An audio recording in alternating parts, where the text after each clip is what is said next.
You can take this to the bank and you can cash this thing. The enemy can send you a dream. We see this here with Job. This is why I chose this scripture. Job is speaking.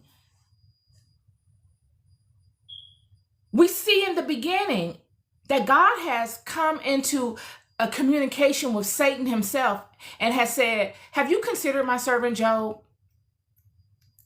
And he's given Satan the authority to test Job. God is not testing Job. Satan is testing Job. God has not sent an angel to test Job. God has sent Satan to test Job. So all of these things that Job is experiencing are from Satan. They are all his dominion. They are all his capabilities. One of which is in verse 14, then thou scarest me with dreams and terrifiest me through visions. There it is right there. He's sending Job dreams.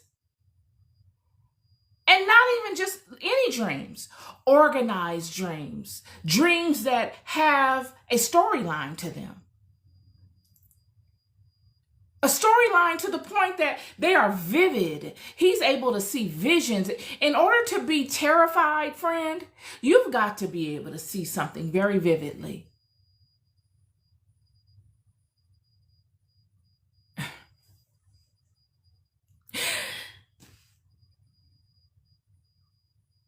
The movie Inception with Leonardo DiCaprio, I keep speaking about this movie because it's such a phenomenal movie. Very, very good movie. The producers, whoever wrote it, excellent way of putting your perspectives and your thoughts together into one coalesced scenario. Excellent. But where did they get that theory from? How did they come to an understanding of such things? Is this all make-believe? The thought of someone being able to master the mind in such a way as to understand different levels of the mind, different firewalls you got to get past, how you get past them to get into other areas of the mind, what sequence of events needs to happen in order for you to go undetected. Do you think that movie is all just make-believe? It could never happen? I don't think so. I think it happens more times than not. We see this all throughout Scripture. The enemy is able to come into the mind and give you a vision, give you a visual. And when you awake, you will think that image and that visual is of God. He will visualize himself. He will sit a vision of what you will consider God or an angel in front of you. It's as if there's templates of these visions. You know, when you can go on Google and you Google an angel and you screenshot it and you put it on your Facebook or your Instagram page. Well, they're able to do, it seems as if they're able to do this same thing, but in the dream world. They're able to create a whole motion picture called a dream in your dream world and have you interact with it. And it will seem so real to you that when you wake up, you will actually think that dream was of God. I'm here to tell you, you got many people, you guys, talking about God sent me a dream and it ain't had nothing to do with God. Why am I bringing all of these things up? I'm bringing these things up and to your attention is so that you can understand methods to be able to overcome this. One thing's for sure is that when God sends you a dream, there's nothing you can do to change it. I don't care what you pray about. I don't care who you're aligned to. I don't care who your favorite pastor is. I don't care who your mom or your dad were in spirit. You There is nothing you can do. Thank you, friend. Thank you, Cassie Celestine. Thank you. There's nothing you can do to overcome it. When God sends you a dream, there's nothing you can do to overcome it. So if you know this is info. If you know this, then we're going to pin that ping right here. And when God sends you a dream, there's nothing you can do to overcome it. Pin that right there. I'm going to keep going, and I'm going to piggyback back to that. When the enemy sends you a dream by hacking into your internal system, if you don't believe the enemy can hack into your internal system, do you believe the enemy can send you negative energy in the form of witchcraft to assault or attack you? Because it was a time in my life when I thought, okay, the enemy can't send me witchcraft because I don't believe in it. And me not believing in it renders it powerless. But then God would send me on a journey, friend, of self-realization.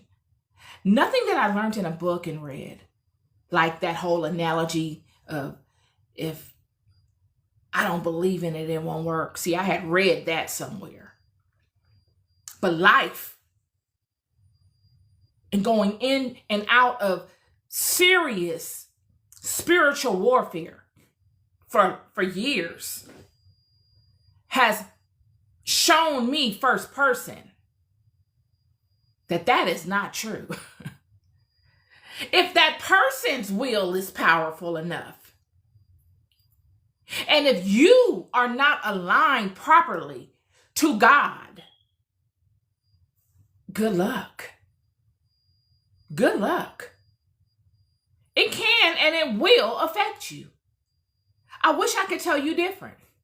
So if you know that witchcraft can affect you and alter your life, your experiences in life, then would it be far-fetched to think that someone would have the science of sending you a dream? If they have the science of affecting your activities in life through their will,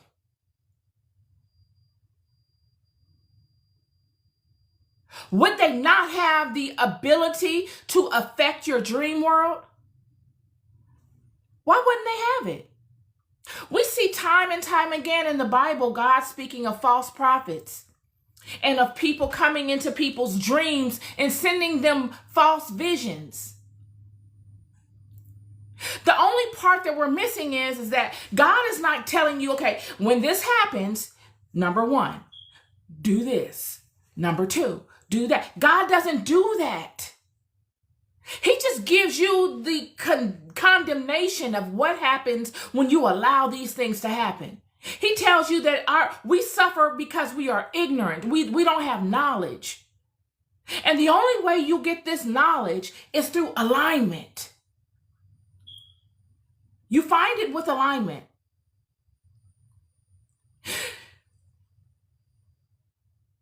When someone has the ability to hack into your dream world, because that's exactly what it is, it's a hack.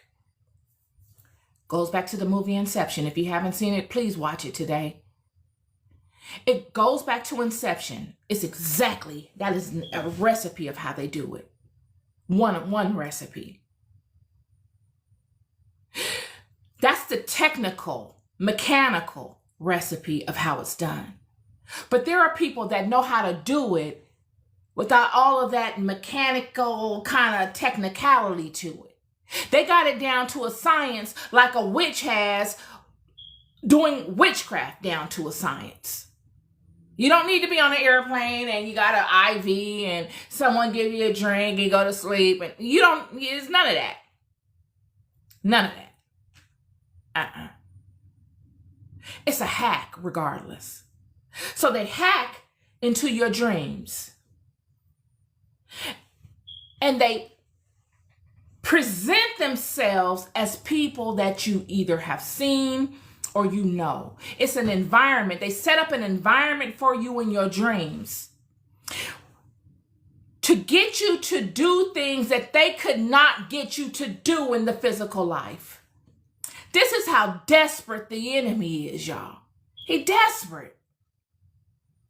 He needs for you to give him a way in. If he cannot get you physically, if he can't attack you physically face to face, this enemy does not have any pride. He don't care how he looks. He'll look pathetic. He doesn't care because he is pathetic. There's no pride and no proudness within the enemy. He's a reject. He's a vagabond. You are the only one standing with your head held high. And he hates you for it. He needs to get you down to his level, and he'll do it any way he can. And the most easiest way for him to do it is through the ignorance of your own self. This is why God said, know thyself. Know yourself. If I can tell you anything, know you. So that when these things come upon you, you are not victim to them. You are not a victim. He could come upon you through a hack in the dream. He's hacked into your dream world, and he has overlaid his dream onto yours. He's created a dream for you, and now you're interacting in his dream amongst his players, and he sets up a scenario for you to befall, because he knows that he could not get you to befall that scenario in your waking life. Your firewalls are